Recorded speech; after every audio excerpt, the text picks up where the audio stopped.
Hello guys, welcome back sa ating channel, and today may nabili ako sa Shopee. Ito yung tinatawag natin na damper or lift support para sa mga back door ng Ertiga. Itong item na to nabili ko lang ng murang halaga sa Shopee, nasa 300 plus. So lagay ko na lang yung link sa description kung saan nyo to mabibili. Kung gusto nyo try, pwede rin naman.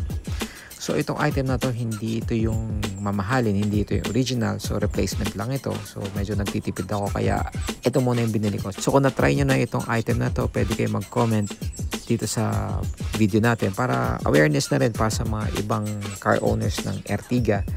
Makita ko na rin kung paano natin to i-install sa ating sasakyan para makatulong na rin sa ating mga kagrupo.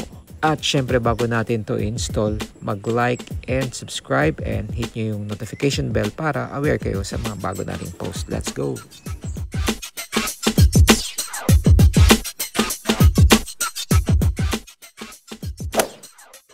So ang una nating gagawin ay tatanggalin natin itong dalawang screw na ito para mahugot natin itong lift support or damper. So tanggalin lang natin to. So gagamit tayo ng open wrench na 12 ang kanyang sukat. Ayan. Pwede rin naman ng close wrench.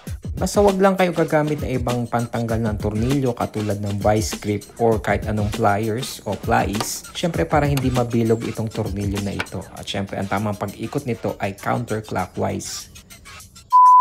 At kung ayaw nyo naman mahirapan mag-ikot ng mga tornilyo, pwede naman kayo gumamit ng ratchet. Syempre 12 din ang sukat nito. At syempre kailangan din natin dito na extension para hindi tumama yung ratchet mismo dun sa damper or dun sa lift support. So ganyan lang naman, di ba? So mas madali ang pag-ikot mo dito. So una natin tatanggalin na itong baba. Ikot lang natin yan. Syempre counterclockwise.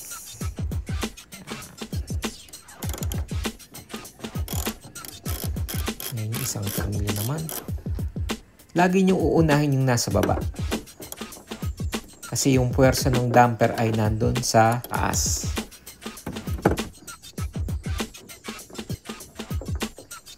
Yan. So pag natanggal na yung mga tornilyo, ang gagawin mo lang ay hilahin mo lang itong pababa.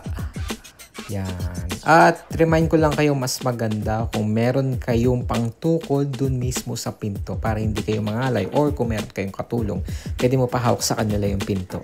Pero mas maganda kung meron na lang kayong stand. So ito yung ginamit kong pantukod. Ito yung pang-agyo ko. So ginawa ko siyang stand kasi napakabigat ng pintong ito. So para matanggal natin tong damper na to ay pupuwersahin mo lang ng pababa. Yan, o. Medyo matigas na siya kasi kalawang na siya sa loob. Yan. So, ganun lang naman kadali. Tapos, syempre, lagyan natin ng langis or grasa para pag nilagay natin yung bagong damper ay maayos na ito. At syempre, bago natin ibalik yung mga parts, linisin muna natin to para matanggal yung mga dumi.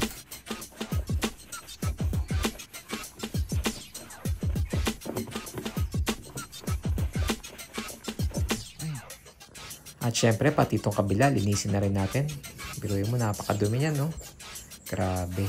Sobrang dumi. Sprayan na natin ng panglinis. Tapos punasan lang natin ng malinis na basahan.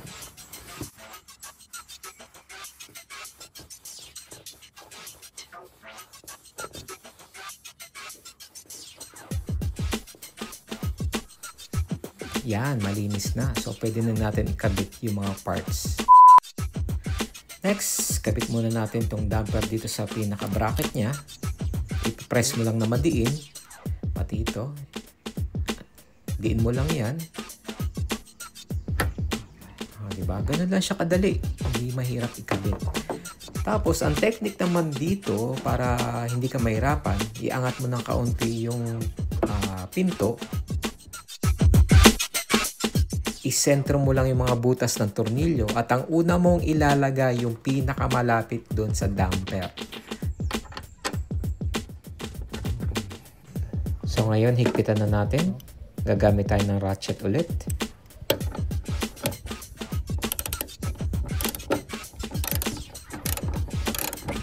Sa paghihigpit ng tornilyo, kailangan wag masyadong mahigpit. Kailangan tamang higpit lang. Hand tight lang kumbaga. Alright. Next, itong kabila naman, syempre lagyan natin ng langis or kung may grasa kayo, mas maganda. Tapos i-press lang natin tong damper o yung lift support. Then, lagyan din natin ng langis or grasa. Tapos, ipipress lang natin. Basta marinig nyo lang yung click, ibig sabihin, pasok na siya. O, diba? O, ganun lang kadali. So, ngayon, kung paano nyo kinabit yung sa kabila, ganun din.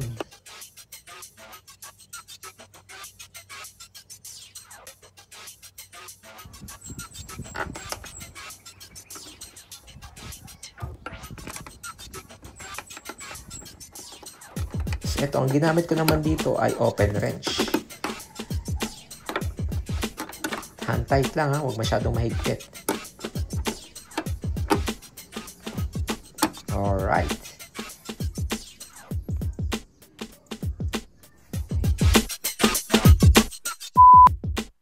Alright guys, ayan na.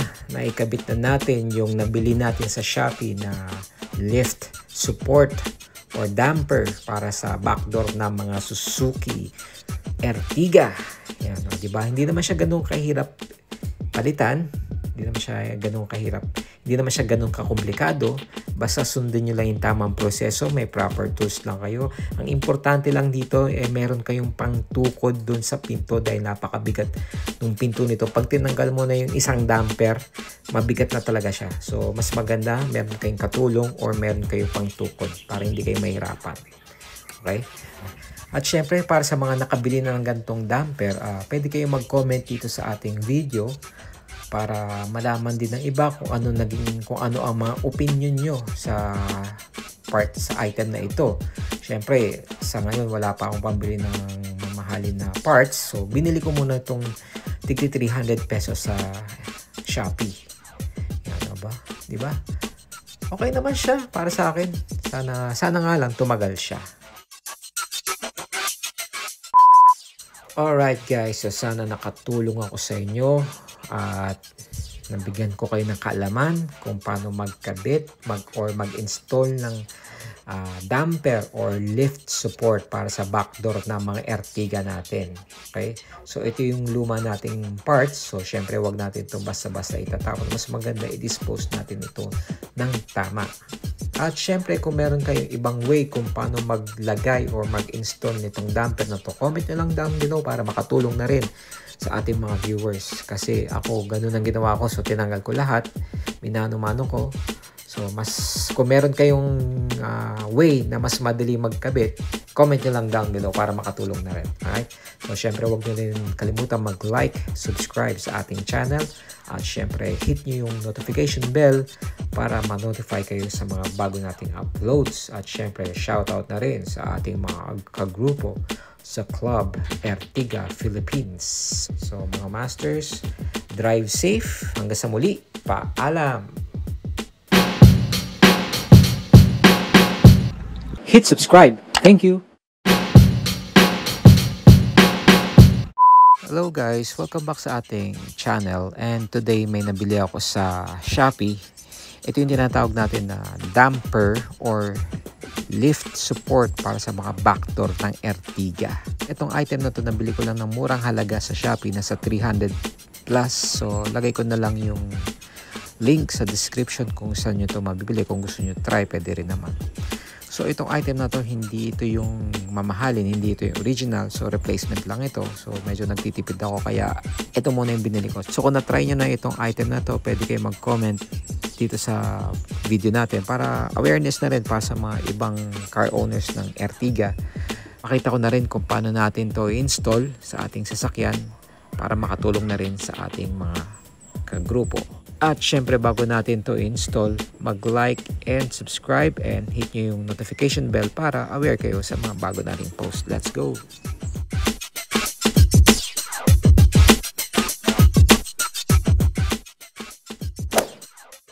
So ang una nating gagawin ay tatanggalin natin itong dalawang screw na ito para mahugot natin itong lift support or damper. So tanggalin lang natin to. So gagamit tayo ng open wrench na 12 ang kanyang sukat. Ayan. Pwede rin naman ng close wrench. Basta wag lang kayo gagamit ng ibang pantanggal ng tornilyo katulad ng vice grip or kahit anong pliers o plies. Syempre para hindi mabilog itong tornilyo na ito. At syempre ang tamang pag-ikot nito ay counterclockwise. At kung ayaw nyo naman mahirapan mag-ikot ng mga tornilyo, pwede naman kayo gumamit ng ratchet. Syempre 12 din ang sukat nito. At syempre kailangan din natin dito ng extension para hindi tumama yung ratchet mismo dun sa damper or dun sa lift support. So ganyan lang naman, di ba? So mas madali ang pag-ikot mo dito. So una natin tatanggalin na itong baba. Ikot lang natin yan. Syempre counterclockwise.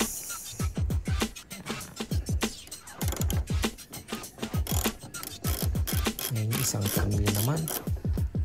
Lagi nyo uunahin yung nasa baba. Kasi yung puwersa ng damper ay nandun sa taas.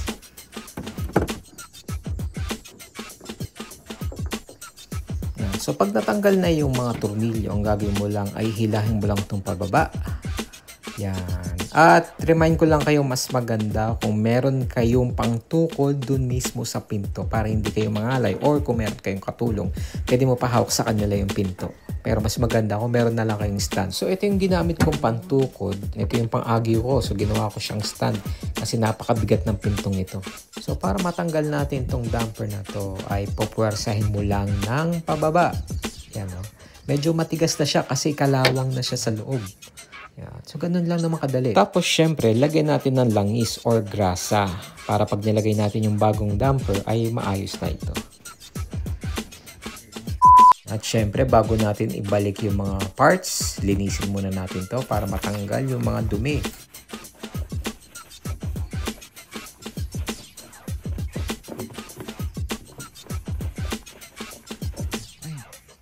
At syempre pati itong kabila linisin na rin natin.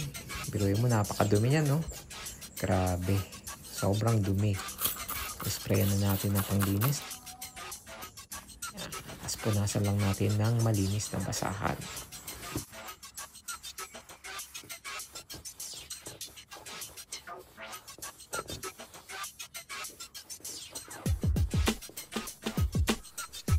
Yan, malinis na. So, pwede na natin ikabit yung mga parts.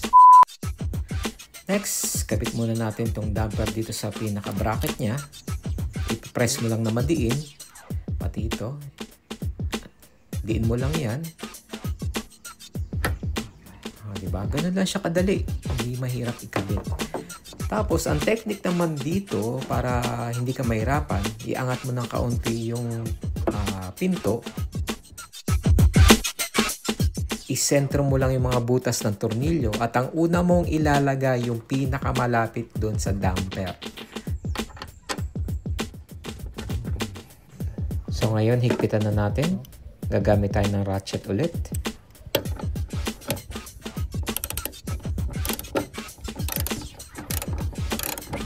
Sa paghihigpit ng tornilyo, kailangan huwag masyadong mahigpit. Kailangan tamang higpit lang, hand tight lang kumbaga.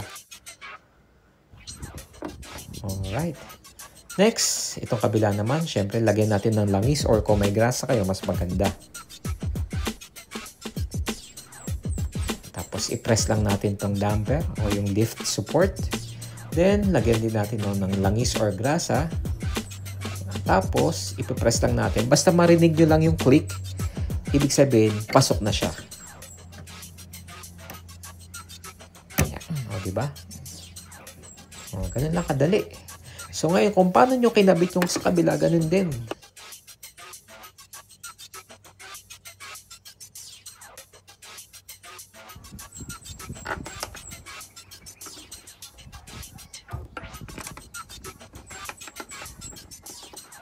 So ito, ang ginamit ko naman dito ay open wrench. Hand tight lang, ha? Huwag masyadong mahigpit. Alright.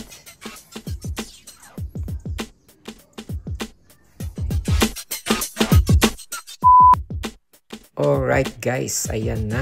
Naikabit na natin yung nabili natin sa Shopee na lift support or damper para sa backdoor ng mga Suzuki Ertiga. Yan, o, diba? Hindi naman siya ganun kahirap palitan. Hindi naman siya ganun kahirap. Hindi naman siya ganun kakomplikado.